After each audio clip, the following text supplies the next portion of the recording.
Olá, boa noite. Eu sou o pastor Hélio Pilveza Filho, estamos aqui na Igreja de Interlagos. E hoje é dia 3/12 de 2024, uma terça-feira. E estamos reunidos aqui para a Escola da Doutrina Bíblica, que ocorre semanalmente, às terças-feiras, às 20 horas. O site da igreja é o www.igrejadeinterlagos.com.br e você vai encontrar os nossos horários de culto. Tem um botãozinho no canto superior direito, ao vivo, onde você poderá participar dos nossos cultos. Lembre-se sempre de entrar com o microfone e a câmera desligados. Todos os nossos cultos são gravados e disponibilizados no canal do YouTube, Igreja de Interlagos, tudo junto. Estamos também no Instagram, no Facebook, siga-nos lá. Perguntas podem ser encaminhadas para o e-mail faleconosco@igrejadeinterlagos.com.br, o que responderemos com muita alegria. Você pode também nos encontrar no WhatsApp constante lá na nossa página. Queria pedir para você comentar, curtir, compartilhar e dizer de onde você está assistindo, né? E assim as nossas gravações vão alcançar alguma relevância no YouTube. Pedimos também que você se inscreva no canal e ative o sininho das notificações. Bom, dito isso, então nós vamos fazer uma pequena oração, uma breve oração, que a Eliette vai trazer a mensagem para a gente. Fecha seus olhos, ainda que você esteja assistindo a gravação, não tem problema, tá? Fecha os seus olhos e ore, porque vale do mesmo jeito. Jesus querido, obrigado por esta noite, obrigado, Senhor, por esse momento tão bom na tua presença, onde nós vamos poder apreciar a tua palavra, onde nós iremos aprender dos teus mistérios. Pedimos, Pai, que tu abençoes a Eliette, abençoe a sua família, abençoe seu filho, suas duas netinhas maravilhosas, que o Senhor cuide da casa da Eliette, livrando-a de todo o mal. Nós pedimos isso em nome do Senhor Jesus. Amém. Então, Eliette, é com você. Glória a Deus, irmãos. Deus abençoe a vida de cada um. Hoje nós vamos falar sobre um tema que eu sei que o pastor Hélio vai gostar. A gente vai falar sobre relativismo. Vamos falar sobre Com certeza, Eliette, com certeza. Vamos falar sobre o absoluto e o relativo, né? E o mundo que nos cerca explora muito eu diria, talvez uma corrente filosófica, um modo de pensar, um modo de viver, né? Então, o relativismo, ele é um termo utilizado para descrever essa corrente filosófica, né? Que afirma que a verdade não existe. Ou a verdade ela é mutável, dependendo do momento histórico que um povo vive, né? Para esses filósofos, né, relativistas, na verdade, eu vou evitar falar verdade, né, porque a gente está falando sobre o absoluto e relativo.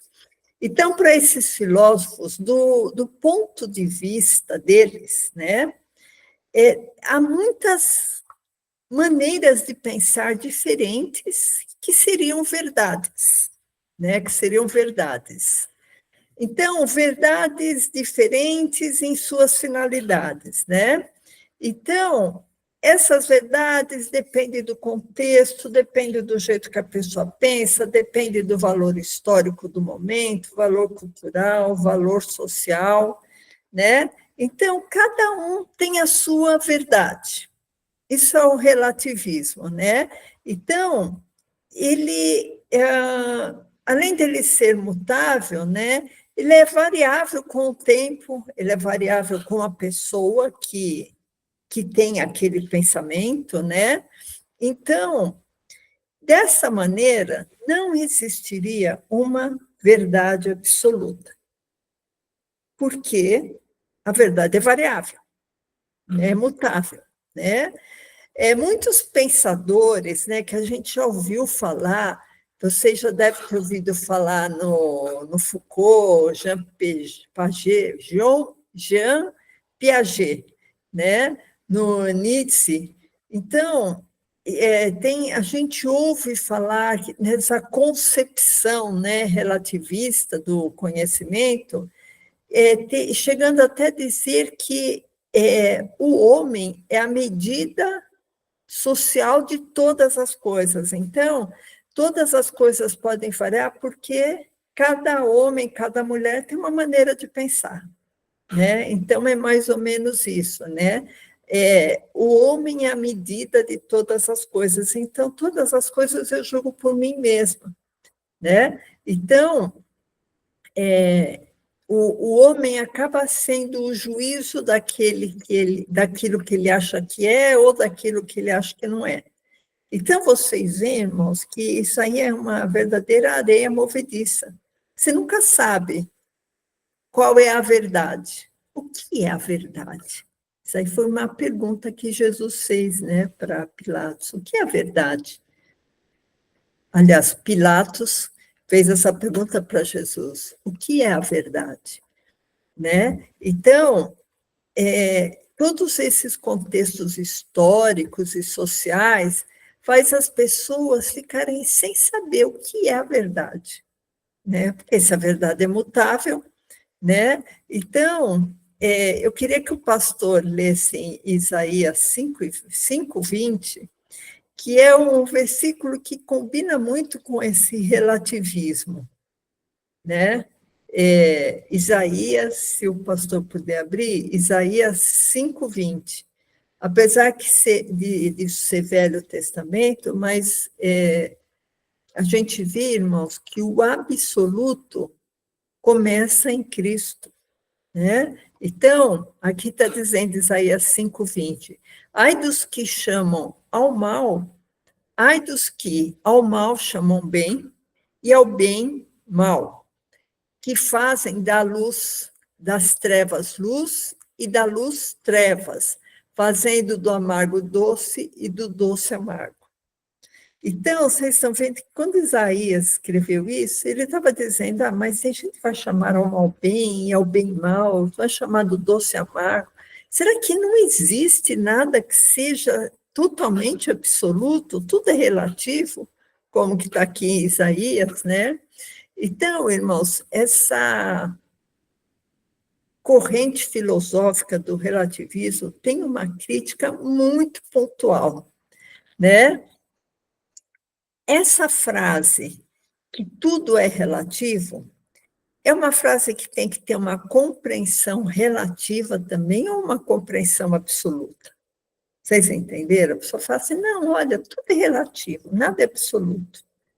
Então, o que isso está refletindo?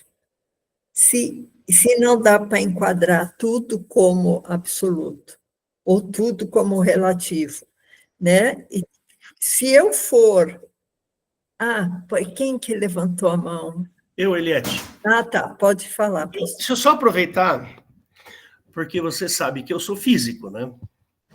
Certo. Então, quando a gente fala de relativismo, a gente queria deixar registrado e gravado aqui, que nós não estamos falando de teoria da relatividade de Albert Einstein, não tem nada a ver a teoria da relatividade de Einstein com esse relativismo filosófico que você está falando.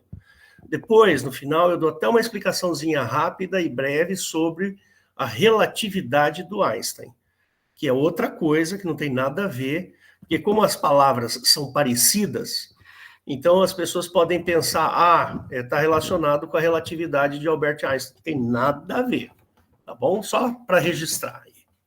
É por isso que aqui a gente usa mais a palavra relativismo.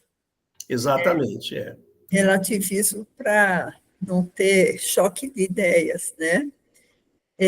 Então, irmãos, quando eu falo assim, não existe verdade absoluta, isso é um dogma, não existe verdade absoluta. Eu estou fabricando um dogma que parece que a própria frase é uma verdade absoluta. Vocês entendem? Então, quando o relativismo fala assim, olha, não existe certo, errado, né?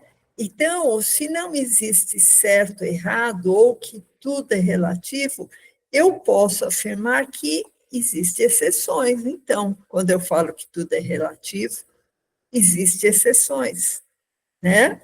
Porque se tudo é relativo, eu não posso enquadrar essa frase que não existe nada absoluto. Entendeu? Acho que vocês captaram, né? Então, para o relativismo, não existe certo não, nem errado, né? Então, será que alguém pode ser absoluto? Eu acho que pode, porque quando eu falo não existe o absoluto, eu estou, ou tudo é relativo, quando eu digo que tudo é relativo, eu estou deixando brecha para discordar, né? Então, essa contradição que existe, né, associada ao relativismo, surge quando o próprio relativismo fala que as visões, todas as visões são igualmente válidas, né?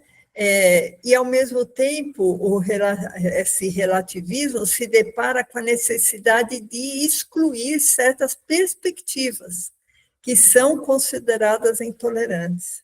Você vai falar assim, não, olha, todo mundo pensa de uma certa maneira, mas será que a maneira certa ou errada? Como que eu vou julgar? Se eu não conheço a verdade, se eu não conheço o absoluto, né? Então, essa aparente contradição, né, está absolutamente ligada ao que é relativo e o que é absoluto, né? Então, é difícil de sustentar essa tese, irmãos, que tudo é relativo. É muito difícil sustentar essa, mesmo se você excluir a Bíblia desse raciocínio, né? Porque algumas coisas no mundo, elas são absolutas. Até se você pensar, por exemplo, tirar a parte bíblica da jogada, por exemplo, a morte é inexorável, a morte ela é ligada à vida humana, né? Então, filosoficamente, todos nós iremos morrer, né? Então, fica difícil desse paradoxo ser prontamente aceito, né? Então, essas perspectivas, né, do relativismo são altamente discutíveis, né? São altamente discutíveis e não um prato fechado. Olha, tudo é relativo. Não, não é. E eu guardei uma frase aqui do pastor Olavo, uma frase que eu vi num folheto dele, que essa frase, eu estimo que ela tenha sido escrita em 1998. Ele fala assim, nessa frase, há pessoas que têm prazer no vício e não na virtude. Há injustos que condenam e matam inocentes. Então, vocês estão vendo essa dualidade, né? Há pessoas que têm prazer no vício e não na virtude. Há injustos que condenam e matam inocentes. Há sábios e morais que conseguem mudar os conceitos do que é moral para serem enquadrados. Imoralidade não é sexo livre, mas política corrupta.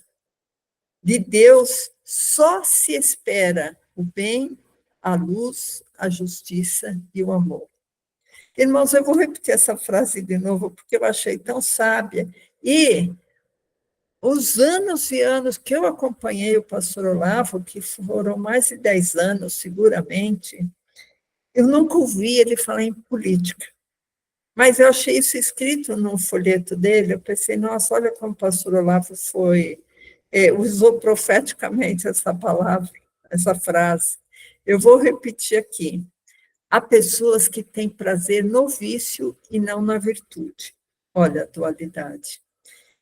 E olha, a pessoa fala assim, não, pessoa viciada, irmão, sempre vai falar, não, mas o vício é relativo, quando eu quiser eu paro, né? Tem sempre essa conversinha mole para boi dormir, né? De pessoas que são viciadas, né? Então, está falando assim, porque o vício, irmãos, não é só vício em sexo, pode ser um vício de ganância, pode ser um vício de perseguição, né?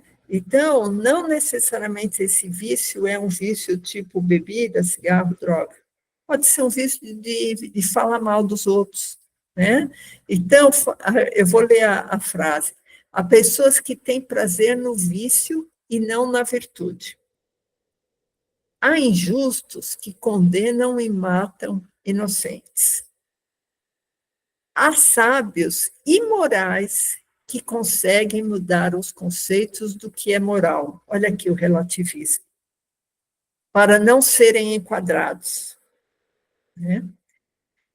Imoralidade, ele devia falar, não é só sexo livre, mas ele disse, eu pus textualmente como ele escreveu, imoralidade não é sexo livre, mas política corrupta. Imoralidade são muitas mais coisas, né, irmãos? Mas eu não sei o que o pastor Lado está sentindo quando ele escreveu isso. Aí ele escreveu a última frase. De Deus só se espera o bem, a luz, a justiça e o amor. O que quer dizer isso, irmãos? De Deus não se espera o mal, não se espera as trevas, não se espera a injustiça, não se espera a ira, não se espera o ódio, não se espera a mutabilidade. Porque aí Deus não vai ser um Deus absoluto, vai ser um Deus relativo. Né? Vocês entendem que Deus, para ser absoluto, ele não tem que ter contradição. E há inúmeros estudiosos da Bíblia que mostram contradições no Velho Testamento, principalmente. Né? Então, é um Deus que age de uma maneira e depois age de outra. Eu vou dar alguns exemplos para você. Só que eles têm a interpretação da maioria das igrejas seculares. Né? Qual é a interpretação? Deus Pai, no Velho Testamento, era chamado de Jeová, era um Deus mau, irado, vingativo, que deu uma lei condenatória, que levava o povo para o cativeiro, que se vingava nos filhos por causa dos pecados dos pais. E esse Deus, de uma hora para outra, mudou, se transformou. Aí no Novo Testamento ele é um Deus bondoso, benigno, perdoador, um Deus que mandou seu filho se sacrificar por uma condenação que nós tínhamos por causa da lei, que ele mesmo deu. E esse Deus é relativo, porque ele agiu de uma maneira e agora age de outra. Né? Então se encaixa direitinho num relativismo. Né? Eu penso que antes Deus era mau, mas agora ele é bom. Então, talvez ele mudou. O que aconteceu? Então, irmãos, fica um enorme ponto de interrogação. Né? Então, o que nós, analisando, nós e muitas outras pessoas, analisando a Bíblia, porque a Bíblia explica a Bíblia. Se a pessoa chegar e falar, olha, eu tive uma revelação divina, ou a fulana tal, a senhora tal, o senhor tal, teve uma revelação divina que, olha, a Bíblia você tem que ser interpretada dessa e dessa maneira, e, aliás, a gente acrescentou mais alguns versículos, ou tirou alguns versículos da Bíblia, por melhor entendimento. Irmãos, isso não é cristianismo. Cristianismo é a Bíblia, é a fé, é a justificação. É o Deus que não muda. Então, muitas pessoas, através da própria Bíblia, perceberam que as características do Deus Jeová, que é o Deus do Velho Testamento, não tem nada a ver com as características do Pai, ou as características de Jesus. E Deus não muda. Então, irmãos, não pode ser o mesmo Deus. E a própria Bíblia se encaixa como uma luva em todos os versículos, livros, capítulos da Bíblia. E você pensa assim, por que que as pessoas continuam falando que Jeová é o Pai?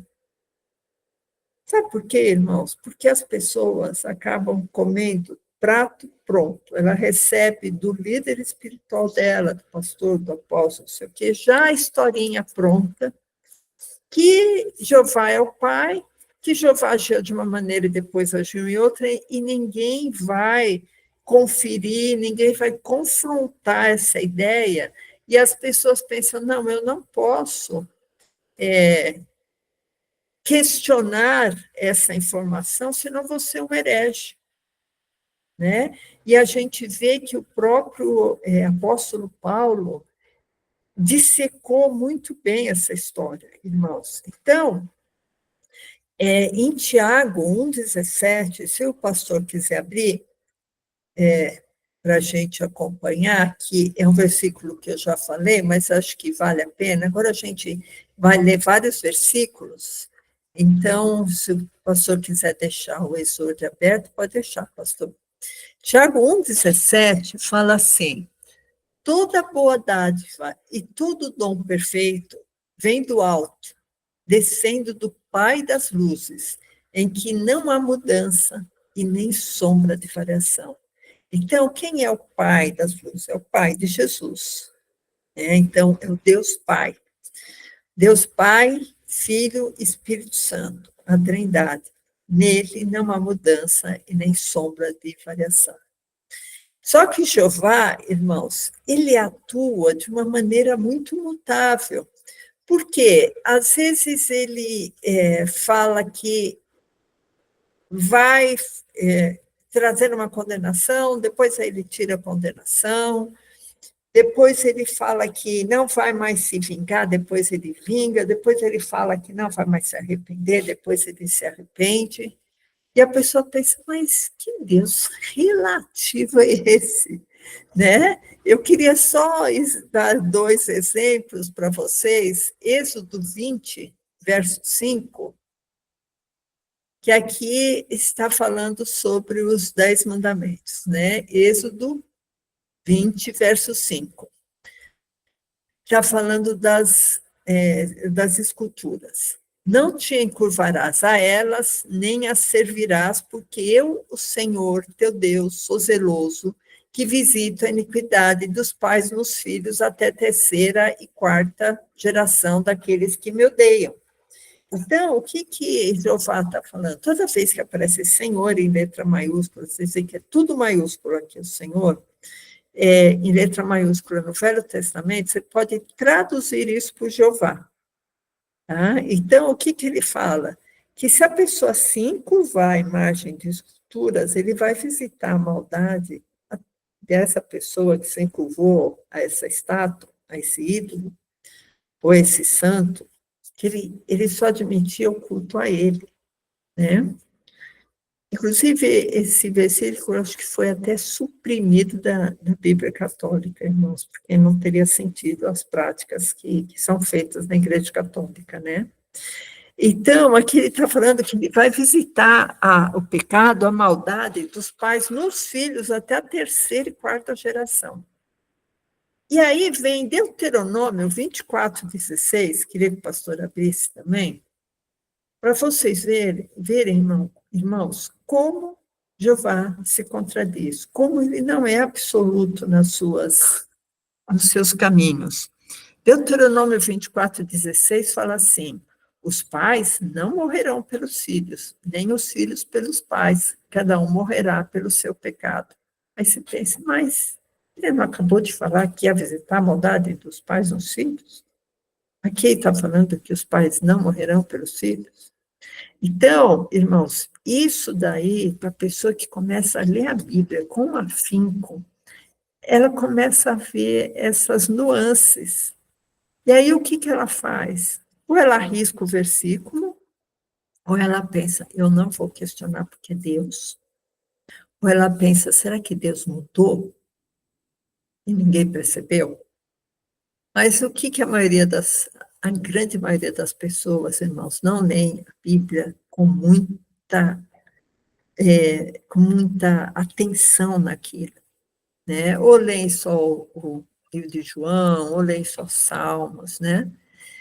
Agora, quando as pessoas se propõem a ler a Bíblia, começa a ver pequenos gaps de Jeová. O Pai não tem essas incoerências, né? Por exemplo, Jeová, ele levantou Moisés para libertar o povo de Israel da escravidão no Egito. Aí, o que Jeová fez? Ele prometeu uma terra que manava leite e mel, né?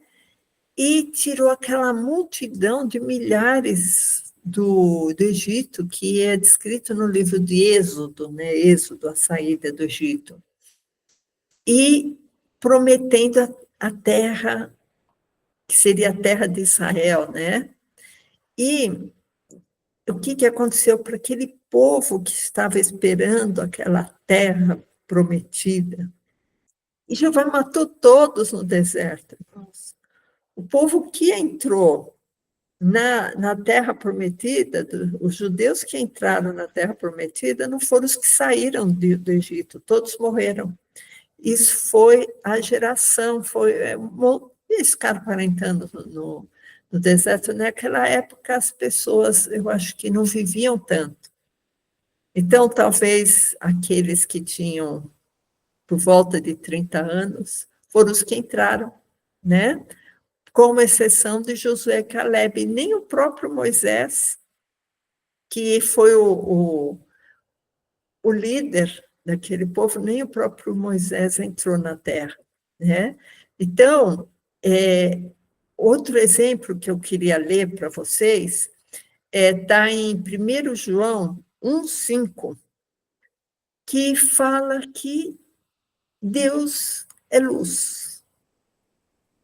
Se Deus é luz, Deus não pode estar na escuridão, certo? Então, 1 João 1,5 fala assim, e essa mensagem que dele ouvimos e vos anunciamos, que Deus é luz e não há nele trevas nenhumas.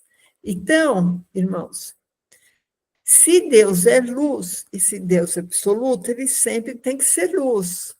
Quando em Salmo 18:11, se o pastor quiser, tem várias passagens, irmãos, que falam que Jeová está ligado às trevas, que ele mora nas trevas, que as trevas e a luz são a mesma coisa para ele.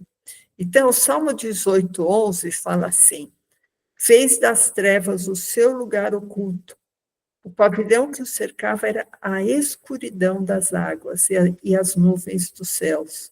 Então, irmãos, o Deus que fala que não há treva nenhuma nele, ele não pode conceber uma informação que as trevas eram o seu lugar oculto.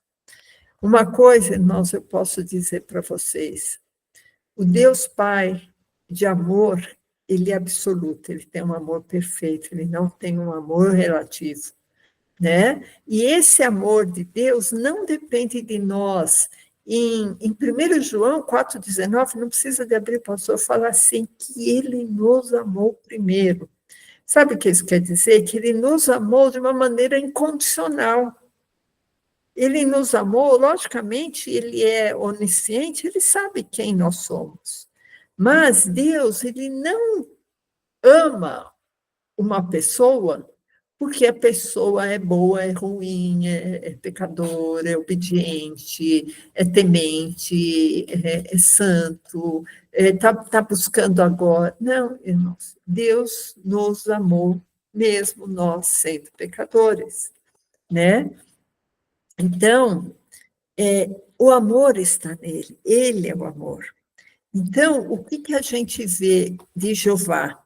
Em Deuteronômio 28, irmãos, eu queria que o pastor abrisse Deuteronômio 28:1, Só para vocês verem, irmãos, que para Jeová é uma coisa muito diferente. Deus Pai nos ama incondicionalmente. Deus Jeová nos ama ou manda a bênção para quem obedece a sua lei. Olha que diferença. Deuteronômio 28:1 fala assim: e será que se ouvires a voz do Senhor teu Deus, tendo cuidado de guardar todos os seus mandamentos que hoje te ordeno, o Senhor teu Deus te exaltará sobre todas as nações da terra. Aí vem as bênçãos. Aí, põe no verso 15, pastor, 28:15. E será, porém, que se não deres ouvidos à voz do Senhor teu Deus para cuidares de cumprir todos, irmãos, não são só os 10 mandamentos, são 612 estatutos, leis, ordenanças, né? Para cumprir todos os seus mandamentos, os seus estatutos que eu te ordeno. Então virão sobre ti todas essas maldições. Então, se você vai obedecer todos os estatutos, então você vai ter bênção. Você não vai obedecer, então você vai ter maldição em cima de maldição. Então, o amor, vamos dizer, a bênção de Jeová depende de você. A bênção do Pai não depende. Ele nos ama apesar de nós sermos o que somos, né?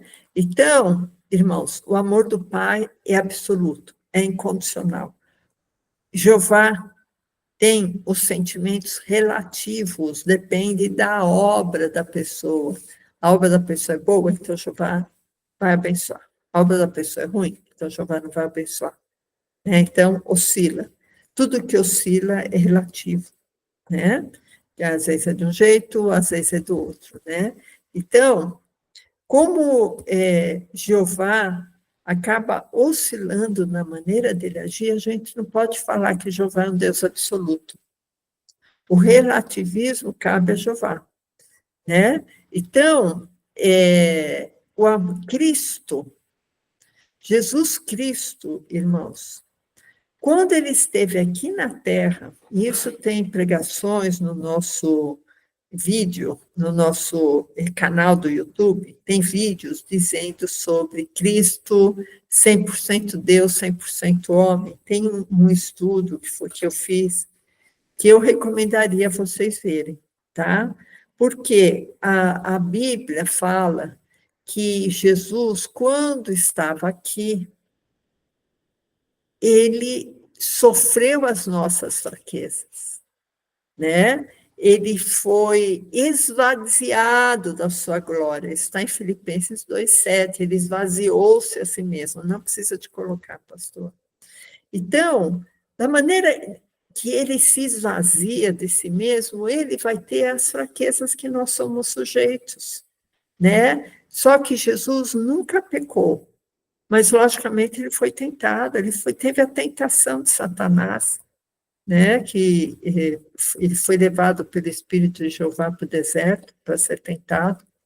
Então, irmãos, naquele momento que Jesus teve a fraqueza, que ele suou sangue no Getsêmani, que ele falou assim, Senhor, Pai, se possível, passa de mim esse cálice, mas seja feita a minha vontade, mais a tua.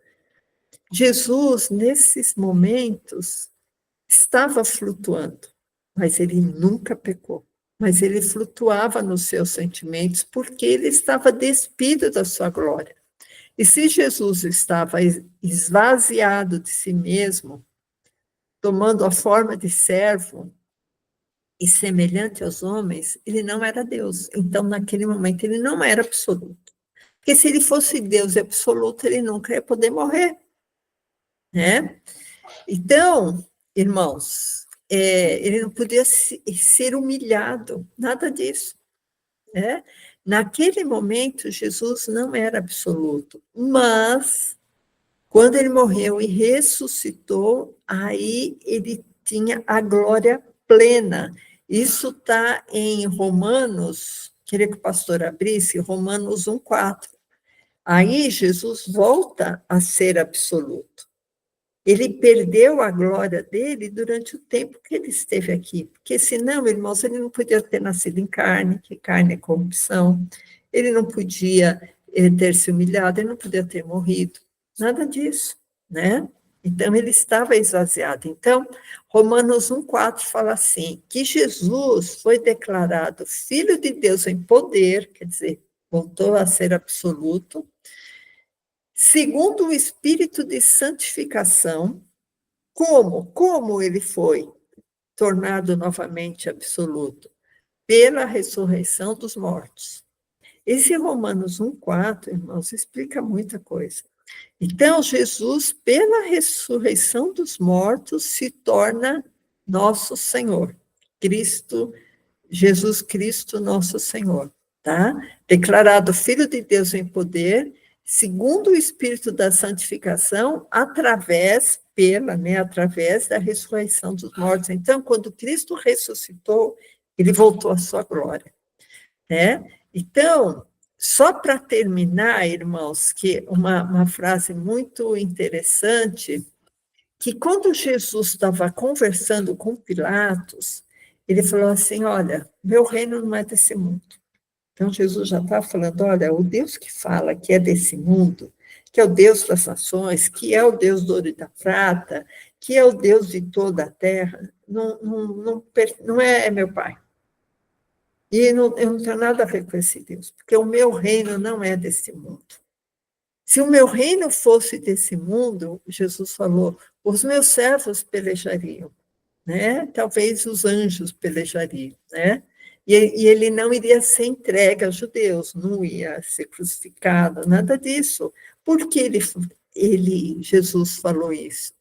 Porque Pilatos estava inquirindo, estava questionando Jesus. Aí, Jesus, ele fala assim, eu nasci para dar testemunho da verdade. Aí Pilatos fala assim, o que é a verdade? Porque a verdade, irmãos, quebra com o relativismo. Porque o relativismo fala em muitas verdades diferentes. Eu penso dessa maneira. Qual é o conceito de família? Família é pai, mãe, filhos. Não, isso é muito relativo. Família pode ser genitor 1, genitor 2 e genitor 3. Pode ter uma família com poligamia. A família pode ser um só com uma pessoa, não homem nem mulher, mas uma pessoa do mesmo sexo. Né? Então, tudo é muito relativo. A minha verdade não é igual à sua verdade. Né? Então, várias verdades, como voltando ao começo, o relativismo. Aí Jesus falou assim, eu sou a verdade. Aquele que é da verdade ouve minha voz. Aí Pilatos, curioso, falou assim, mas o que é a verdade? Pilatos não sabia. Jesus não respondeu para ele. Mas João disse que, aliás, no Evangelho de João, Jesus disse, eu sou o caminho, a verdade e a vida. Jesus é a verdade, Jesus é imutável. A primeira passagem que eu comentei com vocês está em João 18, 36 a 38, tá? A história de Pilatos. E eu sou o caminho, a verdade e a vida, está em João 14, 6. E fala que ninguém vai ao Pai, ninguém vem ao Pai a não ser por mim, né? Porque Jesus está no Pai. Né? Quando fala Pai, Filho e Espírito Santo, não são três deuses, é um Deus só, né? É um Deus só que se manifesta no Pai, se manifesta no Filho, se manifesta no Espírito Santo. Porque o Pai não está aqui, e Jesus não está mais aqui, ele veio aqui. Eu oro para Jesus, eu oro ao Pai em nome de Jesus, mas tudo isso, quem proporciona, irmãos, é o Espírito Santo.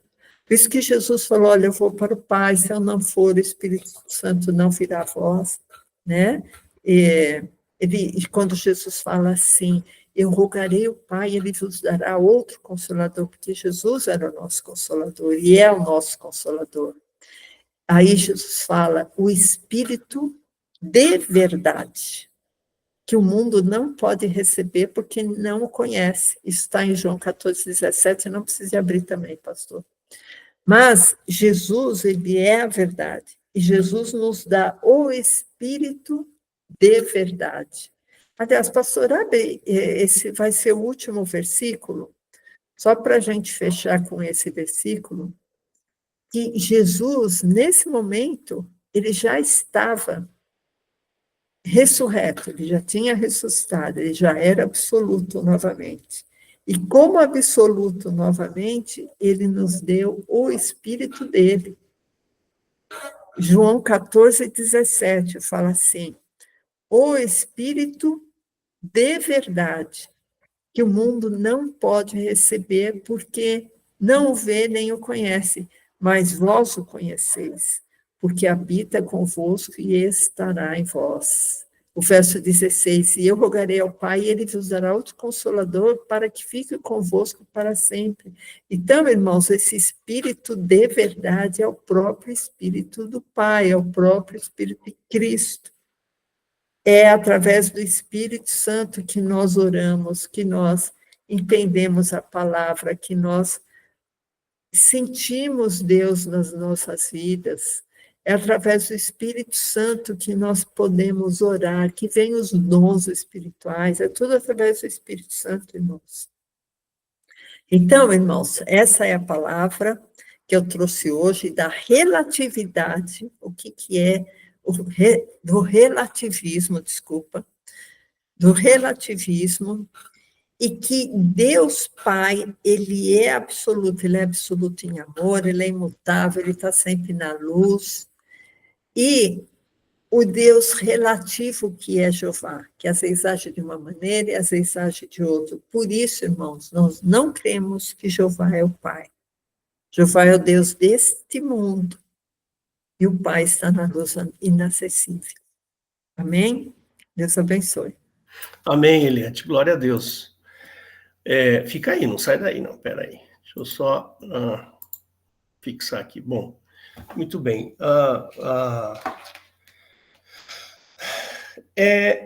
Eu penso assim, eu acho que as pessoas usam do relativismo, ou melhor, essa ciência, essa pseudociência relativista aí, ela serve como uma muleta moral, sabe? Uma muleta moral. Eu quero fazer o que eu quero. Então, eu preciso me desvencilhar da moralidade. Então, beleza. Então, olha, o que é certo para mim não é certo para você e vice-versa. Eu vivo a vida como eu quero, do jeito que eu quero, e pronto. Você vive a sua vida do jeito que você quer. Então, é como se fosse uma muleta moral, sabe? Então, o sujeito apoia o casamento de pessoas do mesmo sexo, porque não existe mais essa história de pai e mãe, né? Tanto é que estavam querendo tirar isso aí, virar lei aqui no Brasil, né? Tirar essas palavras pai e mãe da certidão de nascimento, né? E colocar progenitor ou progenitora, não sei. Por quê? É mais fácil. É mais fácil. Vamos tirar, porque se forem dois pais ou duas mães, maravilha. Eu vou me sentir melhor, entendeu? Eu não vou me sentir tão culpado. Por quê? Porque está todo mundo pensando assim, então é um jeito de você tirar a moralidade da jogada. E essa palavra do pastor Olavo aí, que você leu no começo, é simplesmente sensacional, né? As pessoas... como é que tem gente que ama o vício e não ama a virtude, não é isso? Como é que é? Quer que eu leia de novo? Quero sim. Peraí, deixa eu achar.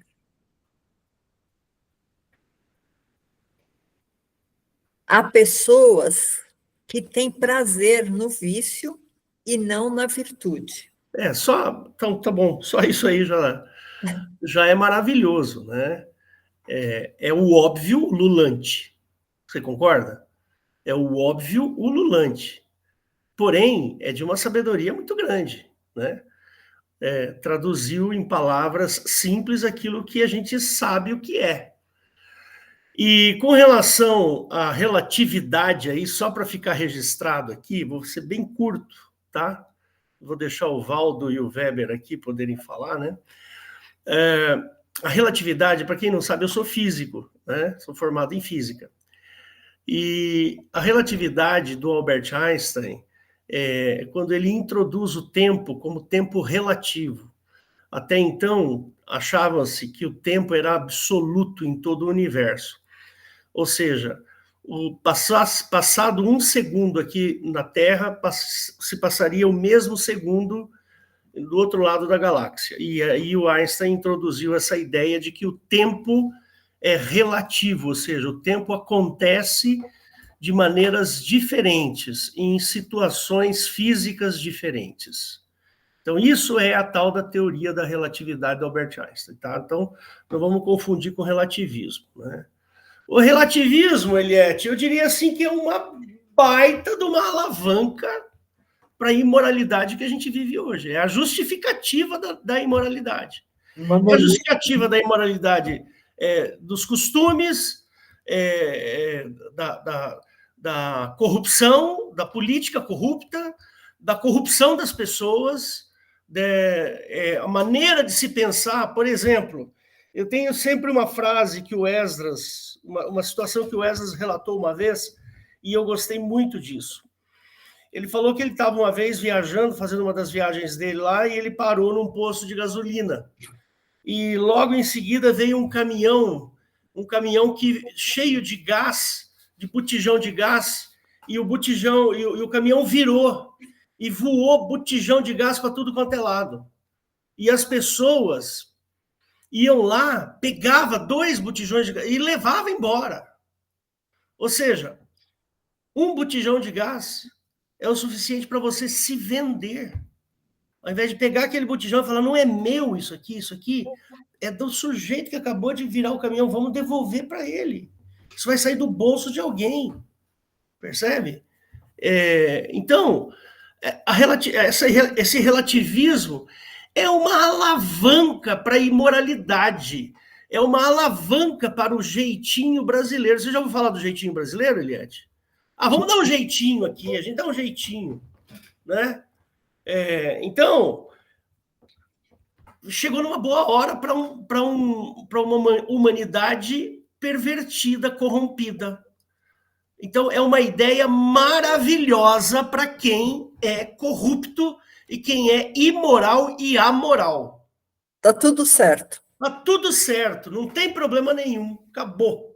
Paro por aqui, vou deixar a palavra aí com o Valdo e com o Weber. Tem até aquela música, não existe pecado do lado de baixo do Equador, né? Então, essa história de relativismo elimina o pecado.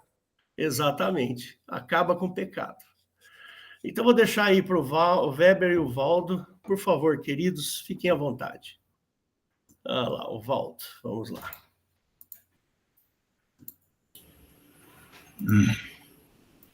Bom, irmãos, deixa eu me ajeitar aqui, porque a minha câmera, a tela é muito grande do computador. Então, irmãos, é interessante, né? A gente, talvez dos males aí do século, é essa relatividade toda, né? Que nós vivemos aí, né? Que essa afirmação que a verdade absoluta não existe, ela já é autocontraditória, né? Então, quer dizer que a única verdade que existe é que a verdade absoluta não existe. Então, não tem como, né? A gente cai numa regressão infinita. E isso é filosoficamente falacioso, né? E, então, com relação a essa questão, né, irmãos, é que a verdade, ela se impõe, né? Porque a realidade se impõe, né? Por mais que a pessoa queira forçar uma barra aí para que 2 mais 2 seja 5, não tem como, né? Ela vai criar uma série de problemas a partir do momento que ela tenta mudar esta matemática aí, né? E o mesmo acontece com o nosso Deus, né, com Jesus Cristo, né? Os valores morais, eles são absolutos, né? Os valores morais, eles são objetivos. Quando você começa a conversar com uma pessoa, né, que ela começa a relativizar tudo e falando, não, cada um tem a sua verdade. Aí você chega e pergunta, e torturar a criança? O que você me diz? É certo ou errado torturar uma criança? Né? Então, quer dizer que, para mim é certo, mas pode ser para uma outra pessoa em algum lugar no planeta não seja errado, né? Eu acho que não existe um ser humano que vai falar que não, em algum determinado local pode ser que seja certo torturar a criança, né? É um exemplo que eu estou dando. Quer dizer, todo mundo, por quê? Porque existe valores morais que são objetivos, né? Porque vem de um ser que é moral, né? E quando se fala, um dos argumentos que inclusive os ateus usam com relação à maldade no mundo, né? O argumento que eles usam é o seguinte, que Deus, segundo principalmente os cristãos, eles falam que Deus é bom, né? Aí eles falam, não, mas como que Deus, sendo bom, permite tanta? Aí começa a falar, né? Morte disso, morte daquilo, as coisas que já aconteceram aí na humanidade. Como que Deus permite isso? Né? Então, ele mesmo, quando o ateu ele vem com esse questionamento, ele já está assumindo que existe o mal. E se existe o mal, existe o bem, né? Então, quer dizer que a maldade no mundo é uma prova não contra a existência de Deus, mas é uma prova muito forte a favor da existência de Deus, né? Então, eu acho muito interessante, até eu tenho um livro aqui, que é um dos livros que eu mais gostei, viu? Eu já li que eu mais gostei, que é o da Nancy Pearcey, né? Eu fui num congresso que teve no Mackenzie, chamava-se Cristianismo e a Cultura. E ela deu uma palestra, foi onde eu a conheci. Eu gostei muito da palestra dela, e era americana, e eu fiquei sabendo de um livro dela, que é esse aqui, ó. Não sei se está dando para ler aí, ó. Olha o título do livro, né? Verdade Absoluta. Ela escreveu esse livro quando estava bombando nesse pós-modernismo que relativizava tudo. E é um livro excelente, né? Que mostra que realmente a verdade é absoluta, né? E Jesus Cristo é o caminho e a verdade e a vida. Então é isso, meus queridos.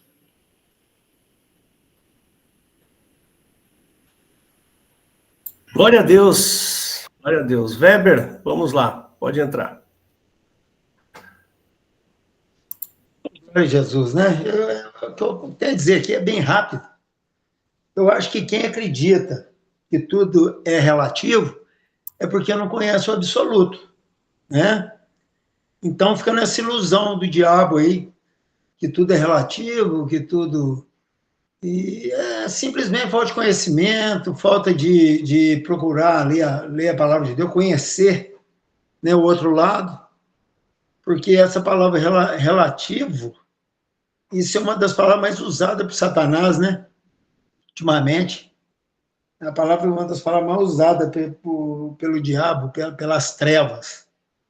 Então, meus queridos irmãos, é o mundo, né? É a força do inferno. Isso aí é a força do inferno, né? Faz parte. Então é isso. É só conhecer o absoluto que vai parar com essa tese aí que tudo é relativo. Tá certo, meus queridos? Glórias ao Senhor Jesus pela vida de todos. Amém, amém, glória a Deus. Pode falar, Weber.